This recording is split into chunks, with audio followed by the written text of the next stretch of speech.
Hello guys. सो ये ड्रामे का अगला एपिसोड है। So let's begin. सुआ मोरा को मज़ा चुकाकर हेबेक को बिल्डिंग से बाहर ले आती है।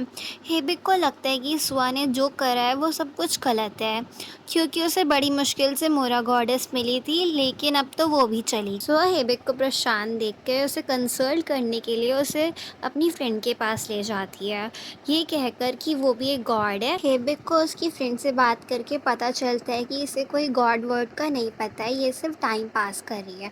वो सुआ से डिसअपॉइंट होकर कहता है कि तुम मेरे साथ मजाक कर रही हो, तुम्हें लगता है कि मैं जो कुछ भी कह रहा हूँ वो सब झूठ है, तुम एक काम करो, तुम घर जाओ, मुझे तुम्हारी कोई ज़रूरत नहीं है। सो वहाँ से सैड होकर चली जाती है। हेबिक की बातों को याद कर ही रही होती है, तभी उसे कोई किडनैप कर लेता है और उसे किडनैप करके बिल्डिंग की टेरेस पे ले जाता है और वहाँ से नीचे गिराने की कोशिश करने लगता है। नाम सूरी उस बिल्डिंग के नीचे बैठा हुआ होता है और वो सब देख रहा होता है, और ये सब देख के वो कॉल मिलाता है हेबिक के पास में और बताता है उसे। हेबिक जब खिड़की की तरफ देखता है तो उसे सुआ गिरती हुई दिखाई देती है। वो बिना कुछ सोचे समझे उस खिड़की से छलांग मार देता है एंड यहाँ पर उसकी पावर्स काम करने लगती है।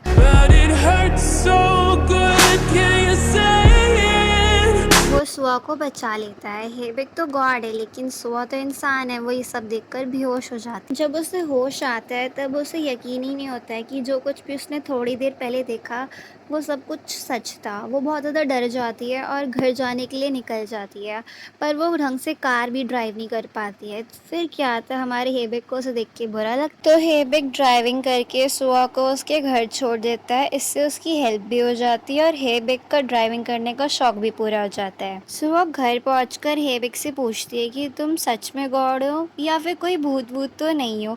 हेबिक ये सुनकर उसे इग्नोर करके जाने लगता है। तभी नामसूरी उसे धक्का देके घर के अंदर कर देता है और कहता है कि हमारे गॉड के पैर तुम्हारे घर पे पड़े हैं, तुम जैसा लकी तो कोई नहीं होगा। अब तो मैंने अंदर से बाहर नहीं निकाल सकती हो। नामसूरी को तो घर चाहिए था रहने के लिए। हेबिक भी भोले भाले नामसूरी को देखकर स्माइल करता है।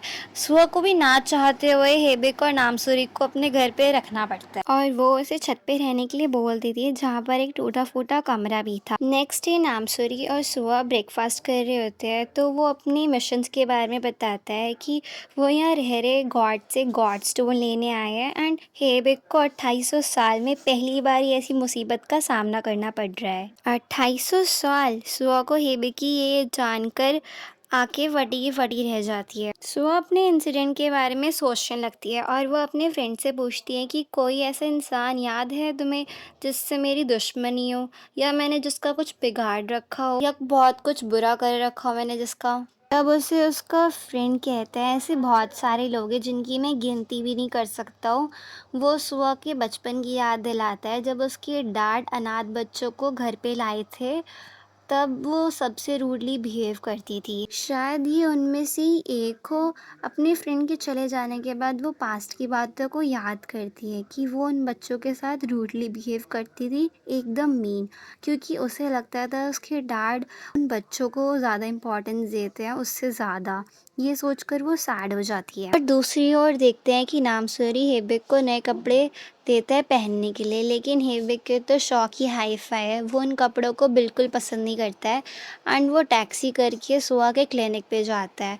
वहाँ जाकर उसे सुआ दिखती है। वो उससे कहता है कि मुझे नए कपड़े चाहिए, मैं मोरा के सामने ऐसे तो नहीं जा सकता हूँ। सुआ उसे शॉप पर ले जाती है और इनका फैशन शो शुरू हो जाता है, पर सुआ के पास पैसे कहाँ हैं हेबिक के ये सब शौक पूरे करने के लिए।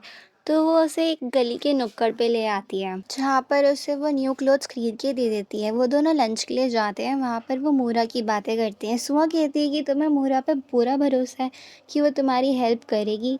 फिर हेबिक कहते हैं कि हाँ, मुझे मोरा पे पूरा भरोसा है, वो मेरी हेल्प करेगी। सुआ कहती है कि किसी पे इतना भरोसा भी नहीं करना चाहिए, क्योंकि जब ये भरोसा टूटता है तो बहुत दर्द होता है।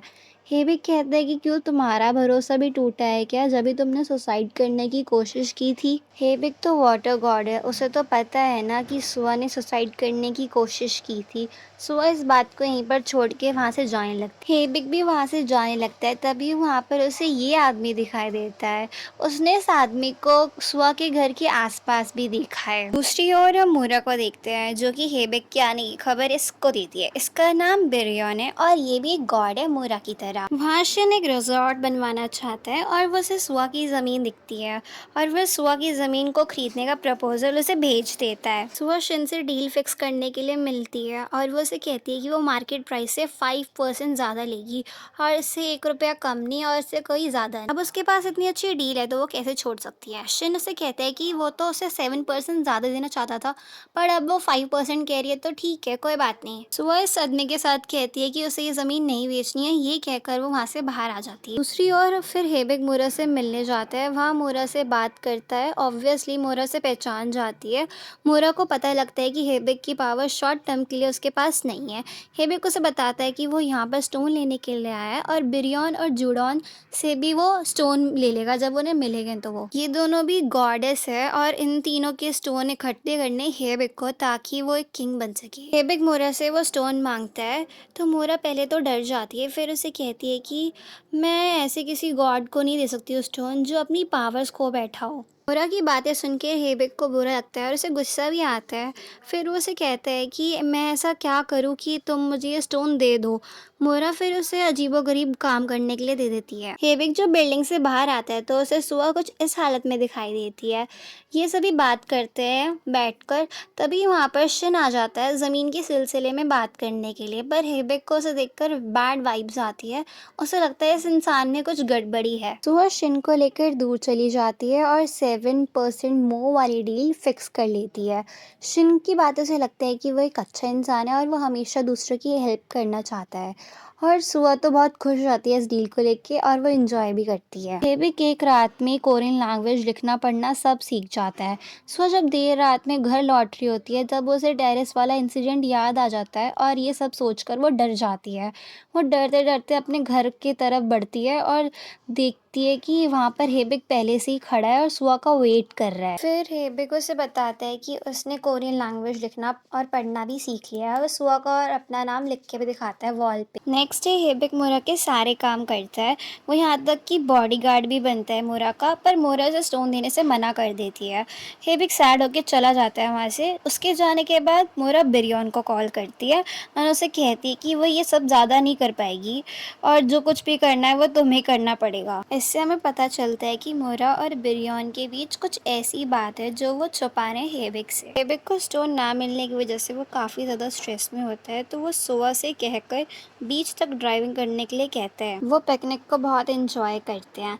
हिबिक वहाँ पर उस आदमी को देखता है जो सुआ के घर के आसपास भी देखा है उसने और उस दिन शॉप पे भी देखा था उसे। हिबिक दिखता है कि वो सुआ की कार के साथ कुछ तो कर रहा है और वो इसीलिए ड्राइविंग करने के लिए कहता है सुआ से। जब वो ड्राइविंग करके निकल रहे होते हैं वहाँ से, उसके बाद उसे पता चलता है ड्राइव करके कि जो ब्रेक है वो फेल हो गया। उसने ऐसा कुछ अंदाज़ा भी किया था कि ऐसा कुछ होने वाला है और वो इस कार में फिर भी बैठा था ताकि उसकी पावर्स को वापस ला सके, क्योंकि पिछली बार जब सुआ मुसीबत में थी उसकी पावर्स जब ही आई थी। तो ये लोग कार में ब्रेक फेल होने की वजह से बहुत बुरी सिचुएशन में फंस जाते हैं। हेबिक सुआ को जैसे तैसे करके वहाँ से बचा लेता है और अपनी पावर्स का यूज़ करता है। सरप्राइजिंगली उसकी पावर्स वहाँ पर काम करने लगती है। नाम सूरी भी कार से कूद जाता है और बच जाता है। हेबिक को लगता है उसकी पावर्स वापस आ चुकी है, बट ऐसा कुछ नहीं होता है। वो उस आदमी को पुलिस के हवाले कर देते हैं। वो आदमी साइको है। एक दिन उस आदमी ने सुआ की कार को टक्कर मार दी थी तो सुआ ने इंश्योरेंस वालों को कॉल करके रिपोर्ट कर दी थी और इसलिए वो ये सब कर रहा था। खैर ये सब कुछ यहाँ पर सॉल्व हो जाता है। सुआ हेबिक के पास आती है तो थैंक यू बोलने के लिए, क्योंकि हेबिक ने उसकी 2 बारी जान बचाई है। हमारे हेबिक को तो थैंक यू नहीं चाहिए, उसे चाहिए तो एक मोबाइल, बहुत सारा खाना और न्यू क्लोथ्स। सुआ पहले तो खाने का इंतजाम करती है। वो खाना बनाने की कोशिश करती है बट वो फेल हो जाती है तो इन्हें मैगी से ही काम चलाना पड़ता है। हेबिक नेक्स्ट डे मास्टर शेफ देखने लगता है और कुकिंग की स्किल्स भी सीख जाता है। उसका जादू किचन में स्टार्ट हो जाता है। ये खाना 5 स्टार होटल से कम भी नहीं था। खाना खाने के बाद सुआ हेबिक को दिल से थैंक यू बोलती है। नेक्स्ट डे बिरियन हेबिक को कॉल करके बात करने मिलने के लिए बुलाता है। नामसूरी कहता है कि बिरयॉन से मिलने से पहले हमें पावर रीगेन कर लेनी चाहिए। फिर हिबिक कहता है कि उसके लिए हम सुआ की जान को दोबारा से खतरे में नहीं डाल सकते हैं। सुआ पीछे खड़ी होती है एंड वो सारी बातें सुन लेती है एंड कहती है कि एक गॉड इतना सेल्फिश कैसे हो सकता है कि किसी की जान को खतरे में डाल सके। तभी नामसूरी कहता है कि उसने उसकी जान को खतरे में इसलिए डाला क्योंकि उसको पता था कि वो उसकी जान को बचा लेगा, तो बचाया भी। वो इस बात को इग्नोर भी नहीं कर सकती है और वैसे भी वो लोग जल्दी अपनी दुनिया में जाने वाले हैं, तो तुम्हें कोई प्रॉब्लम नहीं होगी।